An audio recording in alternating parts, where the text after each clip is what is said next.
Hare Krishna, Dandavat Pranam, dear devotees, Jai Shri Prabhupada.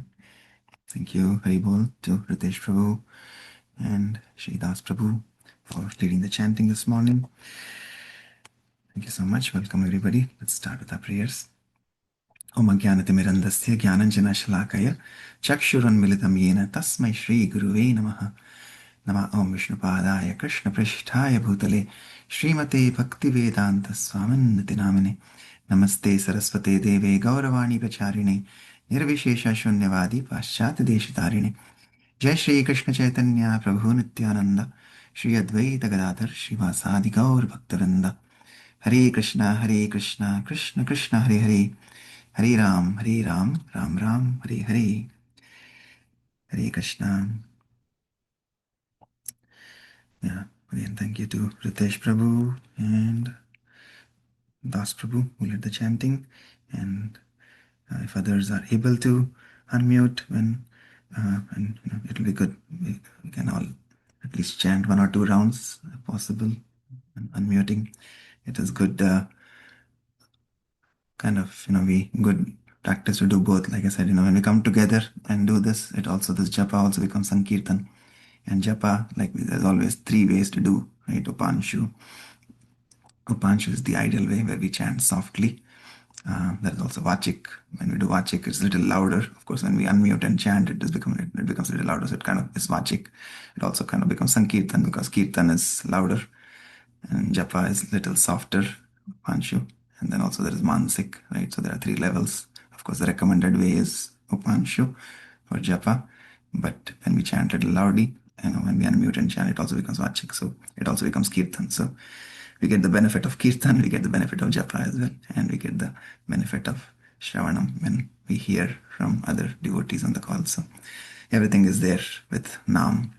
So yeah, if you are able to, please unmute and chant in the morning, 1 or 2 rounds. Okay, let's continue with our prayers. Anybody would like to sing today? I can try, Prabhu. Hari Bol. Yes, Shrimatari.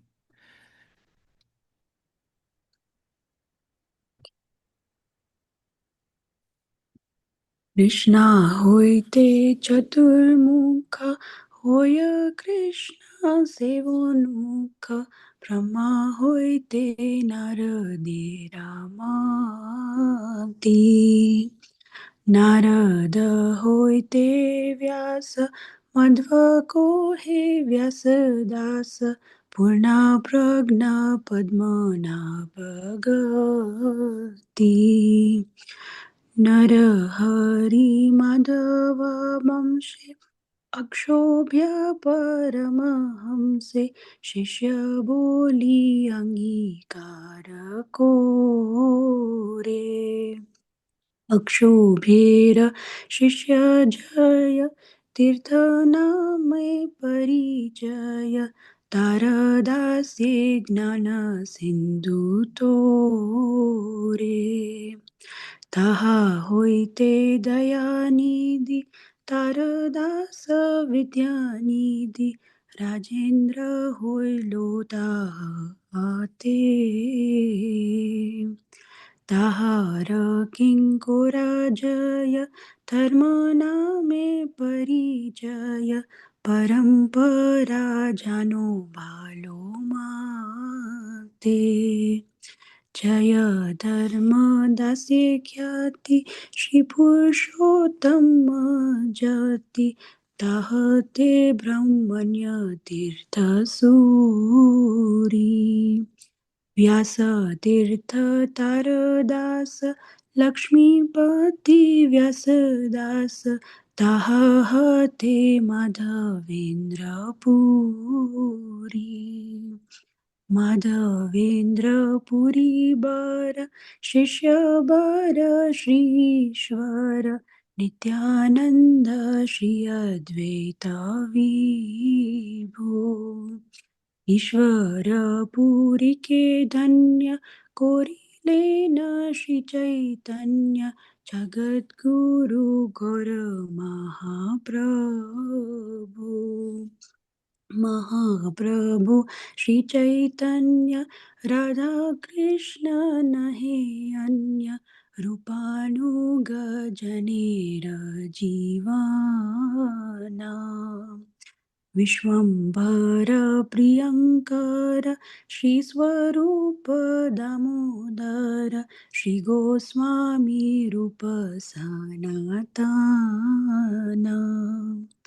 रूप प्रिय महाजन जीव रघुनाथ हन तार प्रिय कवि Krishnadas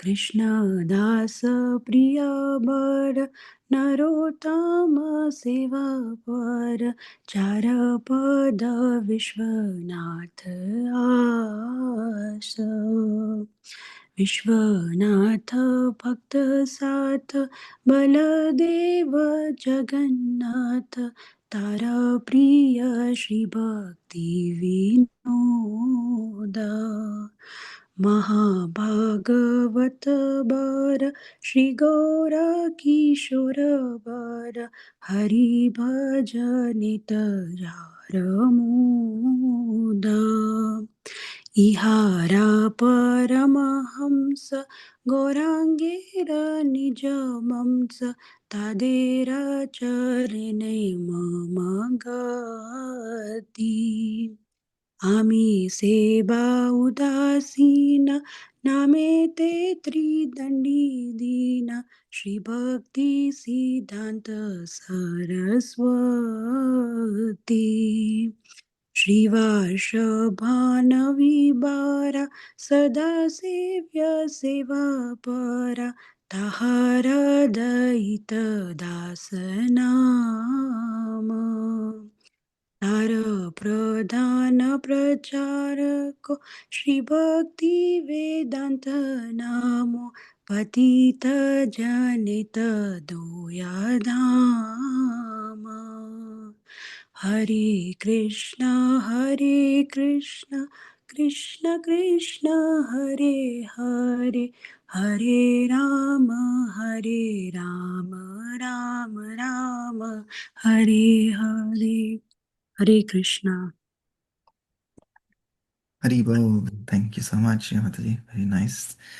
Wonderful. Shri Guru Parampara ki jai. Srila Bhakti Siddhanta Saraswati Thakur ki jai. Srila Prabhupada ki jai. Okay.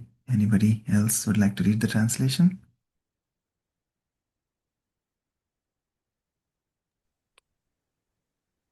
I can read, Prabhu. Yes, Naren Prabhu. Please go ahead.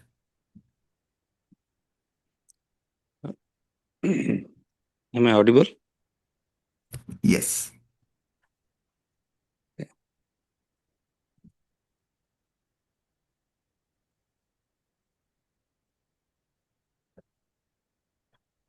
The beginning of the creation of the science of devotional service was received by the four-headed Brahma from the Supreme Lord Sri Krishna.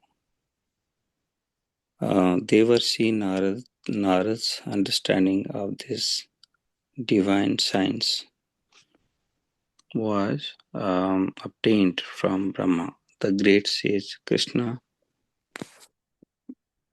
Dvaipayana Vyasa, who was empowered to compile the Vedic literatures, became a disciple of Devarshi Narada. Sripada Madhvacharya, the founder of the Suddha Dvaita school of Vedanta philosophy, who visited Vyasadeva at Badarikasrama in the 13th century to learn from his Vedanta philosophy, calls himself a servant of Krishna Dvaipayana Vyasa. Purna Prajna Tirtha Madhva is the Guru and the sole refugee of Padmanabha Tirtha. The two other principal disciples of Madhva are Narahari Tirtha and Madhva Tirtha. The Madhva Tirtha accepted the great Paramahansa Akshavya Tirtha as a disciple. The principal disciple of Akshavya Tirtha was known as Jayatirtha. Jayatirtha's service was for his disciple Jnana Sindhu.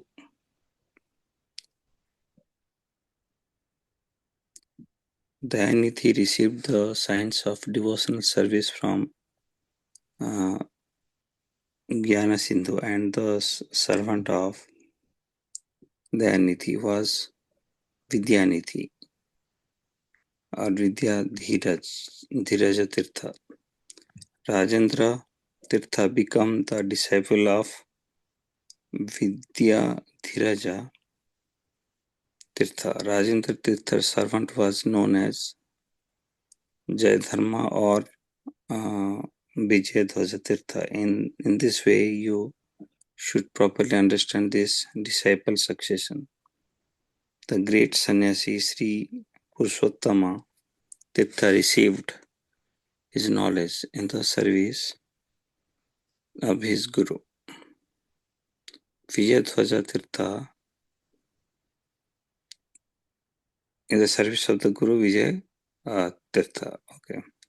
The principal disciple of Purushottama Tirtha was the Subramanya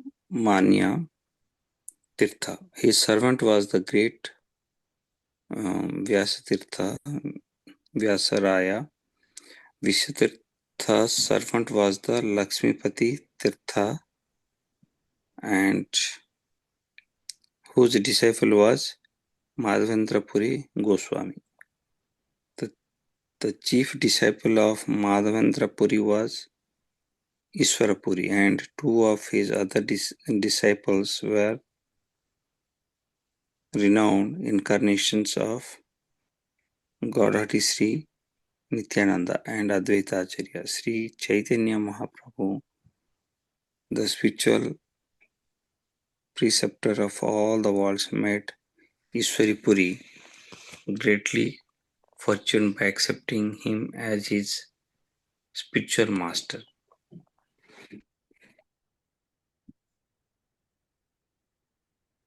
Mahaprabhu Sri Chaitanya is non-different from Sri Radha and Krishna, and is very life of those Vaishnavas who follow Sri Rupa Goswami, Sri Swarupa Damodar Goswami, Rupa Goswami, and Sanatana Goswami were the givers of great happiness to Vishwambhara Sri Chaitanya. The great souls Jiva Goswami and Raghunatha Das Goswami became very dear to Rupa Goswami. Jiva Goswami was a disciple of Rupa Goswami, and Raghavendra Das Goswami, a disciple of Advaita Acharya's disciple Yadunandana Acharya, was accepted by Rupa and Sanatana as their third brother. The Raghunatha Das Goswami beloved student was Krishnadasa Kaviraja Goswami. Krishnadasa Kaviraja was an intimate friend of Lokanath Goswami. They lived together in Vrindavan and always discussed the topics of Krishna with another. Lokanath Goswami, a disciple of Gadadhar Pandita, has only one disciple whose name was Narottama Das. Narottama Das was always engaged in the service of his Guru, and he also engaged himself in the service of the Guru's intimate friend. Thus, he became very dear to Krishnadasa Kaviraja Goswami. to serve um, to serve I the feet of Narottama Das Thakur was the only desire of Vishwanatha Chakravarti Thakur, was the fourth Acharya of disciplic section from Narottama Das.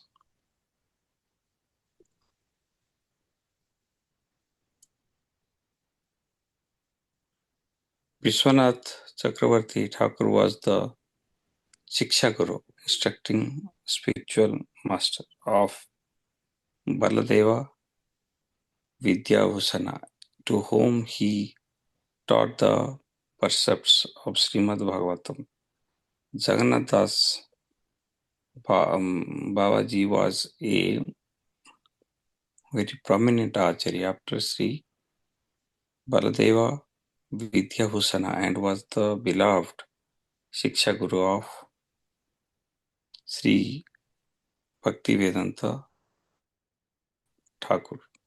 Bhaktivedanta Thakur's intimate friend and an associate was the eminent Bhagavat Sri Kishora Das Babaji, whose sole joy was found in Hari Bhajan. These street saintly Great. Vaishnavas are all Paramahansas and devotees of the highest order, and they are the all part of Lord Gauranga's own spiritual family. Their holy feet are my refuge. I have no real interest in devotional services, and I am poor and lowly. Tridandi Sanai named Sri Bhakti Siddhanta Saraswati. The renowned Sri Varsa Vanavi Taita Dasa, the initiated name of Bhakti Siddhanta Saraswati, is always engaged in the service of the spiritual master, Srila Gaurakisara Das Babaji. His foremost disciple preacher is Sri A.C. Bhaktivedanta Swami Prabhupada, who has spread the message of Lord Chaitanya throughout the world and is thus a reservoir of mercy and compassion for all fallen souls. Hare So many Krishna. family disciples Hmm. reached. Yes, the whole family, how we have gone through the entire, starting from Sri Krishna all the way up to Srila Prabhupada.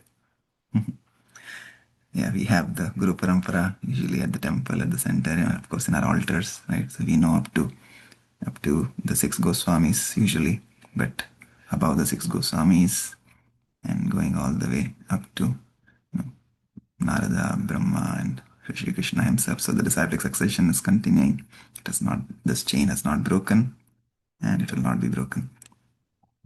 So we have just follow this great chain of Vaishnavas. As this is great, actually. These great saintly Vaishnavas are all Paramahamsas. Yesterday evening, in our evening reading, when we were reading from teachings of Queen Kunti, she was talking about Paramahamsas. So this is basically two words. Parama is ultimate and Hamsa is swan. Right? So the perfect swan, the white perfect swan, like swans.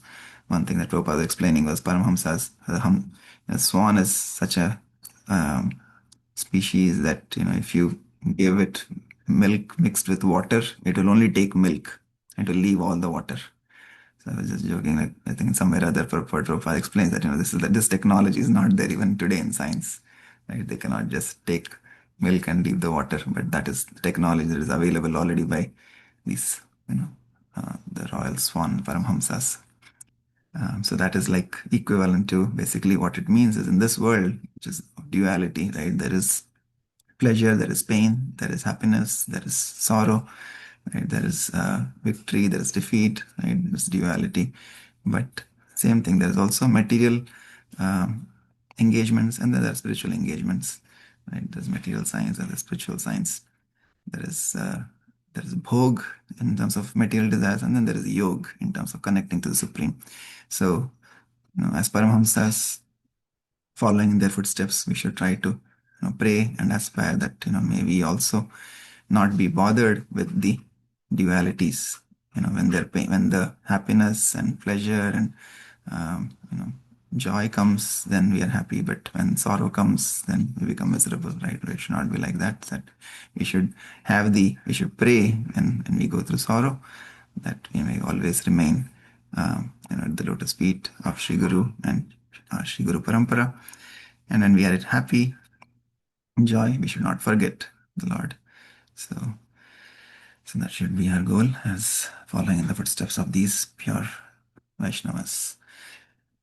Yes, so let's continue Prabhupada Lilamrit. Yesterday Prabhupada also saying the same thing, that just by following these instructions of him, the disciples in New York had made progress even while he was away. So even in his absence, they had made progress. So Prabhupada was very, very happy with the New York disciples, that they were following his instructions. And he was saying to the San Francisco disciples that who performed the Jagannath Rath Yatra for the first time on the pickup truck.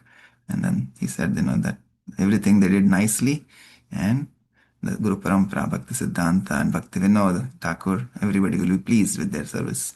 So that is the process to please the Acharyas. You just follow their instructions, and then the whole Guru Parampara is pleased. And then the Guru Parampara is pleased, then Sri Krishna and Sri Radha Krishna are pleased. So, okay, let's continue. Chapter 27, India Revisited. So Prabhupada is traveling back from California to India to recuperate. The plane flew during the night and arrived in London by morning. Srila Prabhupada had planned a stopover. He checked into an airport hotel, took his massage, and rested. In the afternoon, he rose and bathed. And then he and Kirtananda boarded their plane bound for New Delhi via Moscow. Prabhupada and Kirtananda flew to Moscow. There they walked around the terminal, observing what Prabhupada called propaganda pictures. After a 1 hour stopover, they reboarded and flew another 8 hours, arriving in Delhi around midnight. The wall of heat that greeted them felt good to Prabhupada. He had come for this. It was 2 a.m. All around, passengers were meeting loved ones, who embraced them, sometimes even garlanded them, and helped them into cars or taxis. But no one was there for Prabhupada. It was certainly different from the recent tearful airport scenes where Prabhupada had been with his loved ones. Now, instead of being surrounded by loving disciples, Prabhupada was besieged by taxi drivers and porters wanting to carry his luggage for a fee. In Hindi, Prabhupada asked one of the drivers to take them to Chippiwada in Old Delhi. The driver put their luggage in the trunk, and Prabhupada and his disciple climbed into the back seat. He and Kirtananda reached the Chippiwada Radhakrishna temple. Prabhupada called out for Sri Krishna Pandit until a man came to the door, recognized Prabhupada, and let them in. The man showed them upstairs and unlocked the door to Prabhupada's room. Prabhupada turned on the light. Everything was just as Prabhupada had left it. This is the room where I compiled Srimad Bhagavatam, Srila Prabhupada told Kirtananda. I slept here, and over here was my cooker and my typewriter. I would sleep and type and cook and type and sleep and type. Kirtananda was shocked to think of Swamiji living here in such a poor, humble place. 2 Ayurvedic doctors came. They both agreed that the trouble was Swamiji's heart, but that the danger was now past. They gave him medicines and advised him to keep to a regulated schedule of eating, resting, and working. Sri Krishna Pandit came by to sit and converse, and Prabhupada told him of his success in America and of all the young devotees in New York and San Francisco. After Prabhupada had been in Vrindavan for only 1 day and his health had only slightly improved, he began planning his return to America. I'm always thinking of you, he wrote to the devotees, whom he addressed as his dear students. Prabhupada stayed in his old rooms at the Radha Damodar temple. Still incapacitated, he was being massaged and cared for by Kirtananda. As Prabhupada's spiritual children wrote from the fledgling centers in half a dozen cities in North America, he would reply, Vrindavan is an inspiration only, but our real field work is all over the world. Even if I die, you are my future hopes and you will do it. I am feeling very much for you all. Please let the ball roll on just as it is set. As soon as I am a little fit to return to the field of battle, I shall again be in your midst. Srila Prabhupada visited Bon Maharaj and other godbrothers. On Janmashtami Day, August 28, Srila Prabhupada awarded the order of sannyas to Kirtananda in a ceremony in the Radha Damodar temple. Kirtanananda thus became Srila Prabhupada's first disciple to become a sannyasi. Kirtananda Swami. Prabhupada said, he will be going back to the States very soon to begin preaching work with greater vigor and success. Early in September, Achyutananda arrived in Delhi. Prabhupada got news of new centers being opened in Boston, Los Angeles. Srila Prabhupada told them to also preach to the student community there. Chapter 28, India Revisited Part 2. Srila Prabhupada and Achyutananda arrived at Pishima's house in Calcutta. Pishima had arranged a large feast, much of it cooked in mustard seed oil, for the homecoming celebration, and Prabhupada satisfied her by honoring the prasadam, even though he wasn't feeling well and was tired from the train ride. As Prabhupada recovered, he began regularly lecturing in his room during the evening. One evening, as Prabhupada spoke, my only qualification is that I have unflinching faith in my spiritual master. A large firecracker exploded right outside the door. The audience smiled tolerantly. Yes, Prabhupada said, taking the explosion as confirmation of his words. It is glorious. Prabhupada paid a visit to B.P. Keshav Maharaj, the godbrother who had awarded him the sannyas order in 1959. Prabhupada had Achyutananda sing for Keshav Maharaj. Srila Prabhupada had wanted to return to the US as a permanent resident. Rather than wait indefinitely for permanent residency, Prabhupada decided to apply for a visitor's visa. He went with Achyutananda to the US consulate. Prabhupada looked small and humble. I want a visa to see my students in America, he said softly. Do you have any letters? The secretary asked. Achyutananda handed over the letters from the temples. The secretary reviewed them and quickly gave Prabhupada a 4-month visa. Prabhupada traveled with Achyutananda and Ramanuja to Navadip. A large kirtan party of brahmacharis, mostly members of Keshav Maharaj Devananda Gaudiya Math, met Srila Prabhupada at the Navadip train station. Srila Prabhupada went to Sridhar Maharaj's ashram.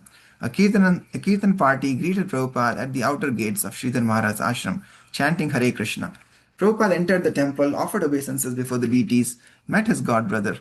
Sridhar Maharaj was an austere and kindly Vaishnava and smiled heartily on seeing Prabhupada and his disciples. In fluent English, he began praising Prabhupada's preaching in America, repeatedly using Prabhupada's phrase, Krishna consciousness.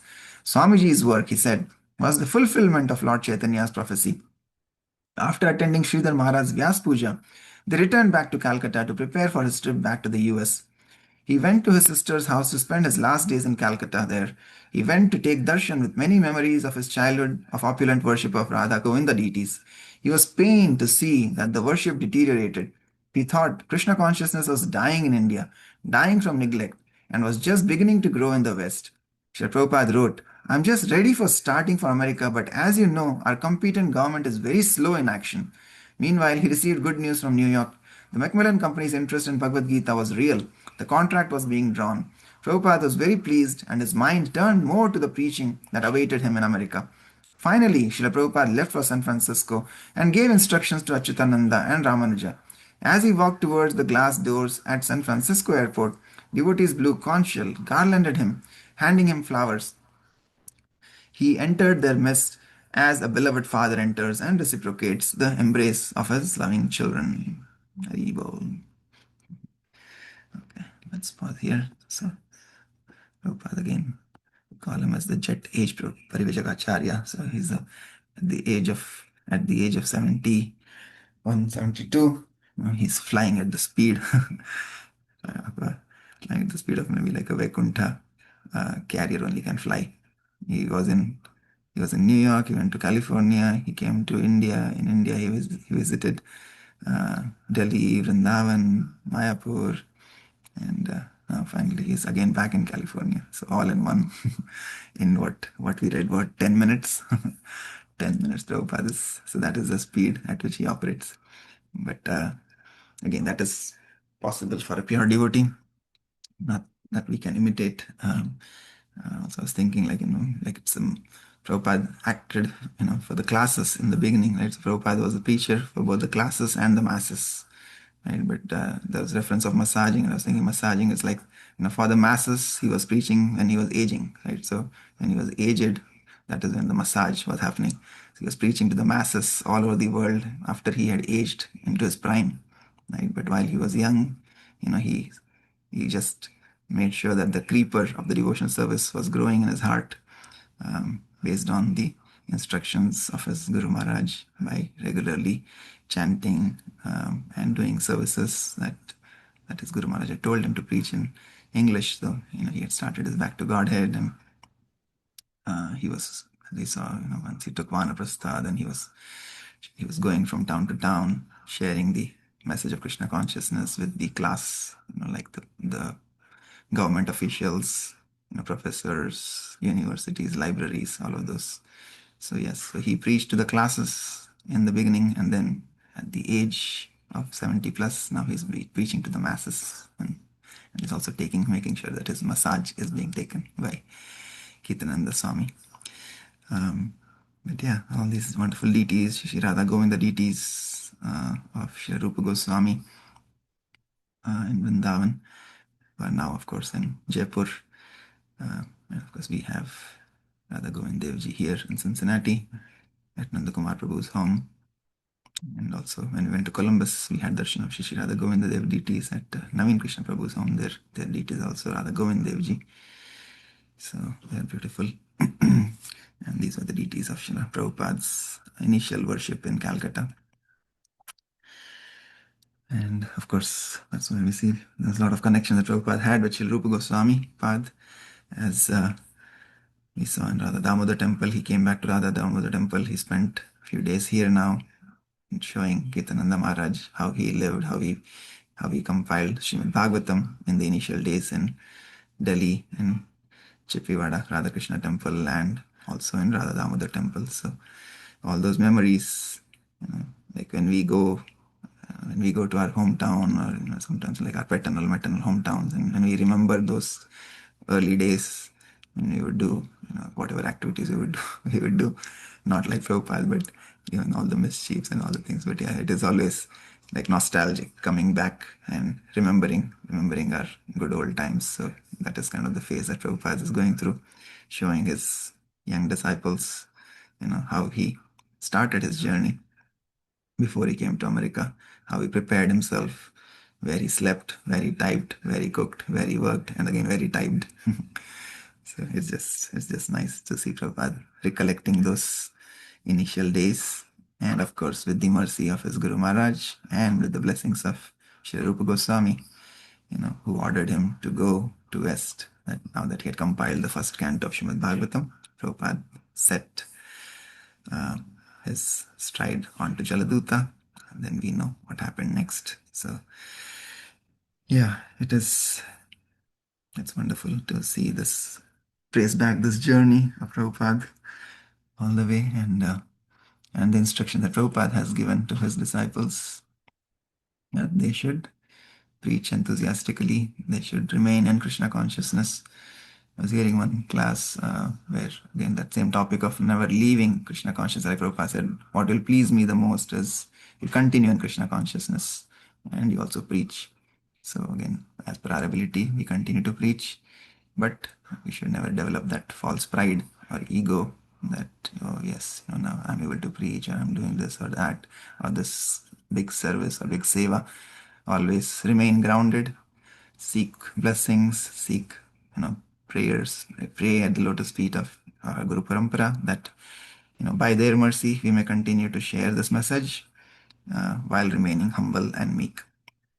So that is the message. But the main point about never leaving, not staying in Krishna consciousness, not leaving ISKCON, not leaving Krishna consciousness. One other Maharaj was mentioning that one saint, he told his disciples the same thing, that I have only two wishes that I need from you.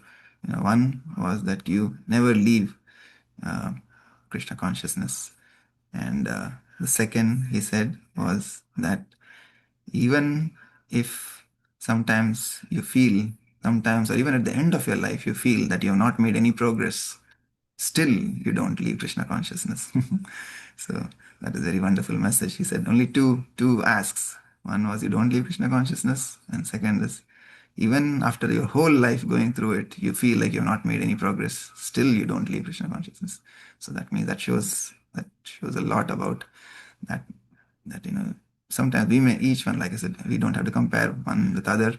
I may have millions and millions of anarthas, and some of you may be very advanced. So for me, it may take this whole lifetime before I can exhaust my whole sanchit karma, right? So all of us are on different paths, like we are on the same path, but our journeys have started at different times, and how we have come to this point, our journeys have been different. So we can never compare one with another. So sometimes for some of us, it may take the whole life before, we may even feel that we have made any progress. But still, in the eyes of Krishna, or in the eyes of Acharyas, we have made tons of progress, because nothing that we do goes waste, as Prabhupada says again and again in Bhagavad Gita also. So it is all progress. Every step, every name that we are uttering in the morning, during the day, in the night, before going to bed, remembering Krishna, all of those activities, the Navada Bhakti, are helping us get closer and closer and closer to the lotus feet of Sri Krishna. It's just that because we are in ignorance, we don't feel that. But every name uttered, every aspect of devotional service is bringing us closer to Krishna. So that is the verdict given by Acharyas. And like we learned today, only thing that Prabhupada had was unflinching faith in his spiritual master. So that is the quality that we should all develop, unflinching faith in the words of our Acharyas. If they have said this, that this is going to happen. So with that faith, we continue to march forward every single day. Okay, Hare Krishna. Thank you so much. Any other comments, thoughts, reflections?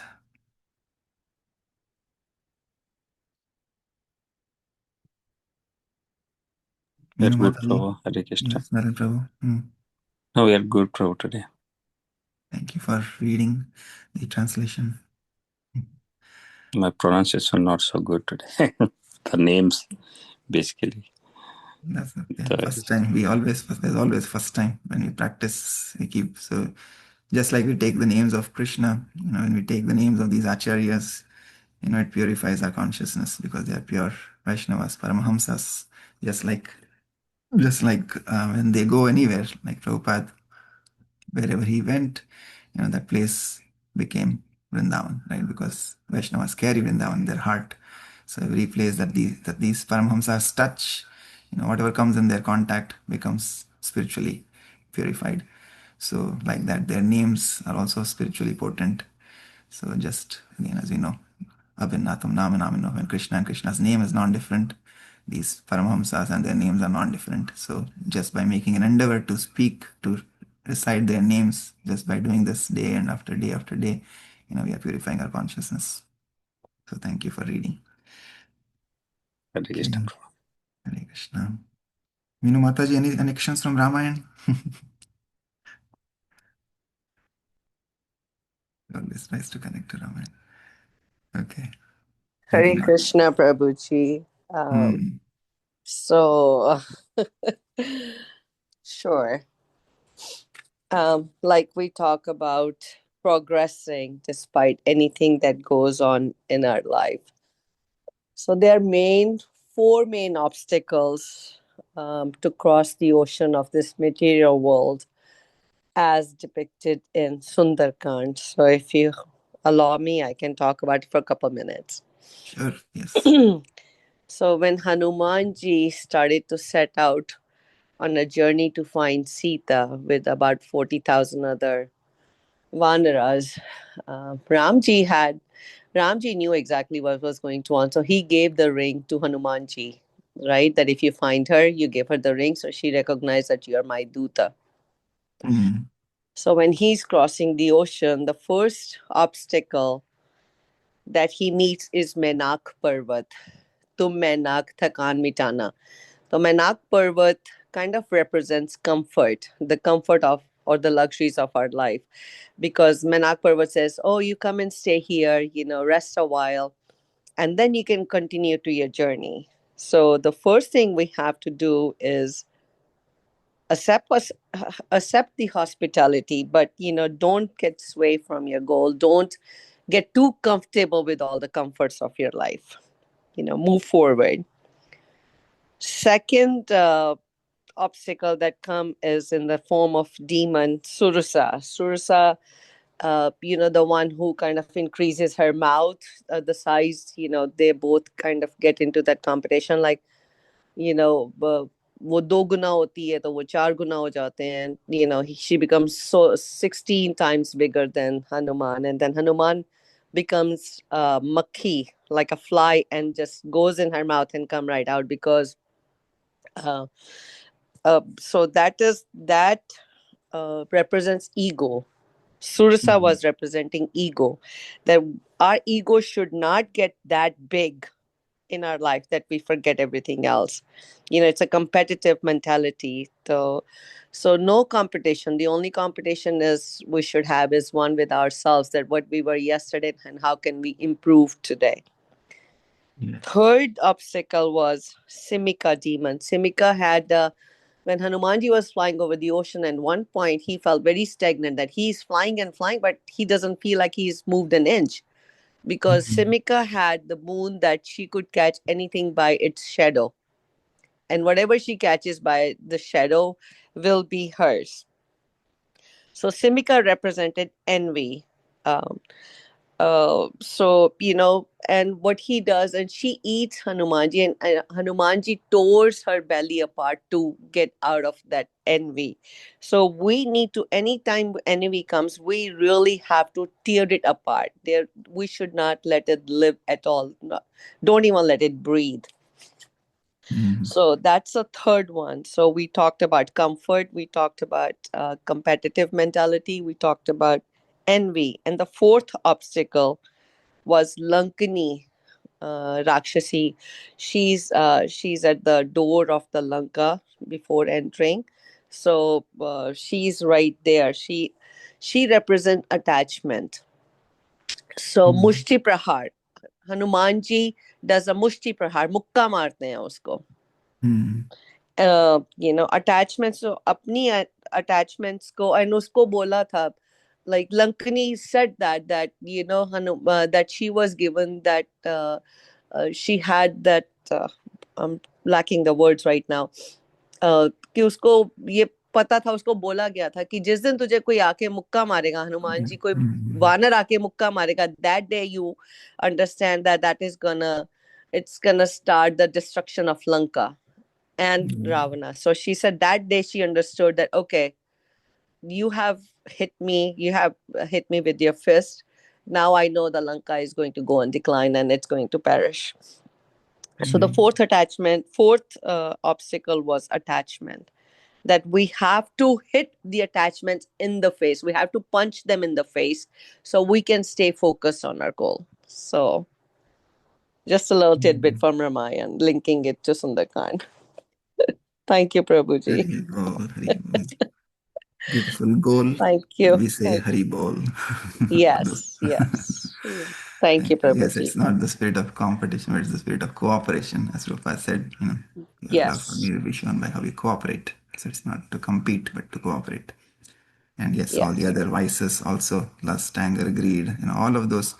Also, actually, Prabhupada says, yesterday also when we were reading from Queen Kunti's prayers, she was saying the same thing, that it's easy for even somebody who has all these vices to become a devotee. Like yesterday also, I think Kirtananda Maharaj or somebody was saying to Prabhupada that, the people who have, like people of this material world, like Prabhupada was saying, they're like demons, but they have all these, anarthas. But Prabhupada said, yes, if they chant Hare Krishna and they do some service, they will be purified.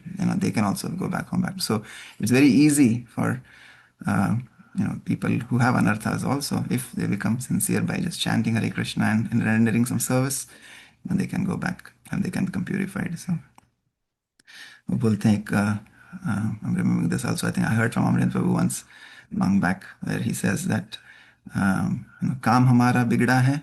Actually, it says Guru Maharaj's words. He says, Radha Govind Maharaj mentions this, he says, Hindi mein wo itna acha bolte hain, sundar. So he says, Kaam hamara bigda hai, par Malik hamara tagda hai. So we should all remember that. Yeah. Yes, so Radha Govind Maharaj कहते हैं कि so even though our हमारा काम बिगड़ा है, लेकिन हमें भूलना नहीं कि हमारा मालिक तगड़ा है. So with that, we can go back home, back to Godhead. All right, thank you so much once again for sharing that, Mataji. It was beautiful. So like we say, Krishna devotees always need inspiration from Ram's devotees. These are again words from Radha Govind Maharaj. He always says that, yes, Krishna's and Ram's devotees are like the sun and the moon. Both are needed. So we take inspiration from each other. Hare Krishna. Okay वांशकल्पतरुभ्यश्च कृपा सिन्धुभ्येव च पतितानां पावनेभ्यो वैष्णवेभ्यो नमो नमः अनंतकोटि वैष्णववृंद की जय जगद्गुरु श्रील प्रभुपाद की जय निताई गौर प्रेमानंदे हरि हरि बोल Thank you, Prabhuji. Have a great day, everyone. Hare Hare Krishna. Krishna. Hare Krishna.